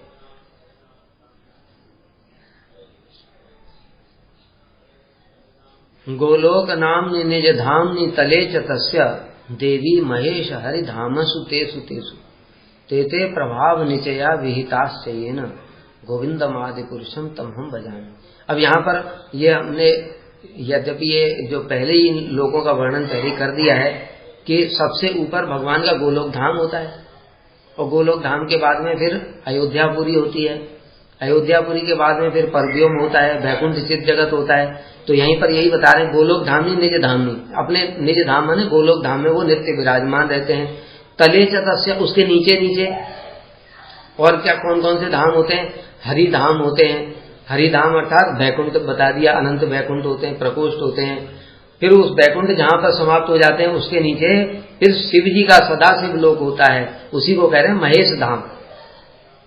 उसके नीचे महेश धाम होता है, सदाशिव लोक। ये सब भी बृहद भागवतामृत में श्री सनातन गोस्वामी ने बड़ा सुंदर वर्णन किया है। उस महेश धाम के नीचे फिर क्या होता है, विरजा नदी होती है, जो चित्त जगत, वो जो ब्रह्म ज्योति है, ब्रह्म ज्योति के बाद में फिर बिरजा नदी होती है, बिरजा नदी के बाद फिर जो देवी धाम होता है, देवी धाम मतलब अनंत कोटि ब्रह्मांड होते हैं, 14 भुवन रूपी जो हमारा ये जो ब्रह्मांड है, ऐसे अनंत ब्रह्मांड उस बिरजा नदी में तैर रहे हैं गेंद की भांति। इस प्रकार से उनका जो विशेष उन धामों में अलग अलग विशेष विशेष प्रभावों का जो नियमन करते हैं, अर्थात कि यहाँ जो माया देवी है, इस माया देवी के कंट्रोलर के रूप में वो यहाँ पर बैठे हुए हैं विष्णु के रूप में। फिर उसके बाद सदाशिव लोक में कंट्रोल कर रहे हैं वो सदाशिव के रूप में, वही सदाशिव जो है वो विष्णु तत्व हैं। इस जगत के जो शिव जी हैं वो तमोगुण के अधिष्ठात्र देवता हैं, वो वैष्णव हैं, लेकिन जो सदाशिव हैं वो विष्णु तत्व हैं, वो निर्गुण हैं। और उसके ऊपर में फिर वैकुंठ जगत होता है, वैकुंठ जगत में नारायण होते हैं, नारायण अपने पार्षदों को कंट्रोल करते हैं वहां उस प्रकार उन परिकरों के तारतम्य के अनुसार शक्ति, उनके अनुसार जो अपने भावों को प्रकाशित करते हैं। अर्थात वैकुंठ में ऐश्वर्य प्रकाशित होगा और वहां पर जो परिकर हैं उनका भाव भी होता है ऐश्वर्य भाव, वो सब समय भगवान की स्तुतियां इत्यादि करते रहते हैं, इस प्रकार से वहां प्रकाशित करेंगे। अयोध्या में उनके वानर इत्यादि भी हैं और वो उस प्रकार की सेवा करते हैं। और उसके बाद जो ब्रज है, ब्रज में जो भाव प्रकाशित करते हैं वो सबसे अधिक भाव है, उसमें 4 और गुण विशेष रूप से प्रकाशित करते हैं जो अन्य अवतारों में नहीं करते। वो है रूप माधुरी, वेणु माधुरी, लीला माधुरी और प्रेम माधुरी। तो इसलिए यहाँ पर कहते हैं कि अलग अलग धामों में अलग अलग प्रभावों को जो नियमन करते हैं, अर्थात उन धामों में उन जिस रस का आस्वादन करना चाहते हैं वो उस रस के अनुसार ही पहले अपनी शक्ति को प्रकाशित करते हैं। उनका भी वही भाव होता है, अर्थात नारायण का यही भाव होता है मैं भगवान हूं। लेकिन ब्रज में कृष्ण का भाव नहीं रहेगा कि मैं भगवान हूं, तो उस स्थान के अनुसार उनका भाव होगा। जैसा उनका भाव होगा उसी के अनुसार उनके परिकरों का भी भाव होगा। अर्थात अब जो वैकुंठ के परिकर हैं, जय विजय इत्यादि हैं, विश्वक्सेन हैं, गरुड़ जी हैं, ये सब ये नहीं सोचेंगे मैं कृष्ण के नारायण के गले में हाथ डाल के घूमूंगा, मैं इनके साथ थोड़ा कुश्ती लड़ लेता हूं, ऐसा नहीं सोचेंगे। वो प्रभु सर्वशक्तिमान आप ये महिमा है, ऐसे करके उनकी स्तुति करेंगे।